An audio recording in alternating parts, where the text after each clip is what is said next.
Hi అండి. చాలామంది vegetarian తినే వాళ్ళకి కూడా పాపం మేము గుడ్లు తినండి అని సజెస్ట్ చేస్తాం.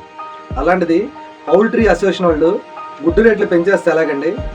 అందరికీ డైట్లోకి ఎగ్స్ యాడ్ చేయండి అని ప్రతి జిమ్ ట్రైనర్లు కానీ, ప్రతి డైటీషియన్ కానీ, ప్రతి న్యూట్రిషన్ కానీ సజెస్ట్ చేస్తారు. ఇవన్నీ చూసుకొని మీరు ఇలా రేట్లు పెంచితే ఎలాగండి?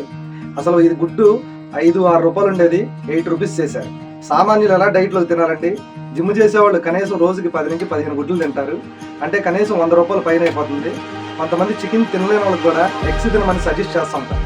అలాంటప్పుడు ఈ చికెన్గా మేము సజెస్ట్ చేయొచ్చు కదండి. ఎందుకంటే వాళ్ళు తినరు కాబట్టి ఇదే సజెస్ట్ చేస్తాం. ఎందుకంటే ప్యూర్ వెజిటేరియన్లో ఫుల్ ప్రోటీన్ సోర్సెస్ రాదు కాబట్టి ఎగ్ అనేది మస్ట్ అండ్ షుడ్గా సజెస్ట్ చేస్తాం. అలా సజెస్ట్ చేస్తున్నాం అనే కదండి ఎగ్స్ అందరూ వాడుతున్నారు. అలా ఎగ్ రేట్స్ పెంచితే ఎలాగండి? మా వైపు నుంచి కూడా ఆలోచించి కొద్దిగా ఎగ్ రేటు తగ్గేటట్టు చూడండి. ఎందుకంటే ఇది కూడా ఒక ఎగ్గుకి వచ్చి వైట్తో 4 గ్రామ్స్ ప్రోటీన్ ఉంటుంది. అదే 10 గుడ్లు అయితే 40 గ్రాములు ఉంటుంది. అదే రా చికెన్ అయితే 30 గ్రామ్స్ ఉంటుంది. కుక్కడ్ అయితే 20-25 గ్రామ్స్ ప్రోటీన్ ఉంటుంది. ఇది లంచ్లోకి ఎలాగో తీసుకుంటారు, బ్రేక్ఫాస్ట్లోకి చాలా మంది ఎగ్స్ అనేది తీసుకుంటారండి ఓట్స్కి సపోర్ట్గా. దయించి మా జిమ్ముల వైపు నుంచి కూడా ఆలోచించి మా జిమ్ మెంబర్స్ వరకు తరఫున కూడా ఎగ్ రేట్స్ తగ్గేటట్టు చూడండి. Thank you. Naresh fitness trainer, Vijayawada.